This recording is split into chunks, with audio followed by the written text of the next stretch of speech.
Ajitha TV Telugu channel కి స్వాగతం. నిరంతరం ప్రజల మధ్యలో ఉంటూ ప్రచారం చేస్తున్న ప్రశాంతమ్మ అంబేద్కర్ జయంతి సందర్భంగా గాదలదిన్నెలో నివాళి. కోవూరు నియోజకవర్గ ఎమ్మెల్యే అభ్యర్థి శ్రీమతి వేమిరెడ్డి ప్రశాంతిరెడ్డి కోవూరు నియోజకవర్గంలో అలుపెరగని ప్రచారం చేస్తున్నారు. రోజుకు 2 మండలాల్లో ప్రచారం చేస్తూ మరోవైపు నాయకులతో సమావేశాలు నిర్వహిస్తూ ముందుకు సాగుతున్నారు. ఆదివారం విడవలూరు మండలం గాదలదిన్నె పంచాయతీ పరిధిలో ప్రశాంతిరెడ్డి ఎన్నికల ప్రచారం చేశారు. ముందుగా ఆమెకు 3 పార్టీల నాయకులు, కార్యకర్తలు ఘన స్వాగతం పలికారు. అంబేద్కర్ జయంతి సందర్భంగా స్థానికంగా ఉన్న డాక్టర్ అంబేద్కర్ విగ్రహానికి పూలమాల వేసి నివాళులర్పించారు. ఆయన దేశానికి చేసిన సేవలను గుర్తు చేసుకున్నారు. అనంతరం అంబేద్కర్ స్ఫూర్తితో ఎన్నికల ప్రచారాన్ని ప్రారంభించారు. ప్రచారంలో భాగంగా ఇంటింటికి తిరుగుతూ కరపత్రాలు అందించి ఓటు అభ్యర్థించారు. తాను ఎమ్మెల్యేగా ఎన్నికైతే ఏమేం చేస్తారో వివరిస్తూ ముందుకు సాగారు.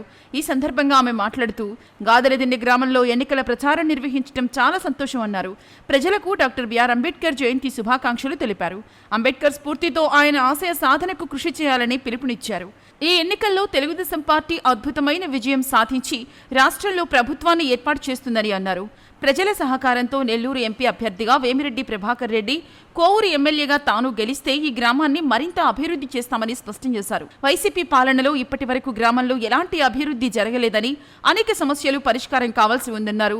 గిరిజన కాలనీలు, హరిజనవాడలో ఇళ్ల స్థలాల సమస్య, డ్రైనేజీ కాలువలు, పెన్షన్ల సమస్య, కరెంటు స్తంభాలు, మంచినీటి పైపులు అనేకంగా ఉన్నాయన్నారు. మనం అధికారంలోకి వచ్చిన వెంటనే గ్రామంలో ఉన్న సమస్యలన్నింటినీ పరిష్కరిస్తామన్నారు.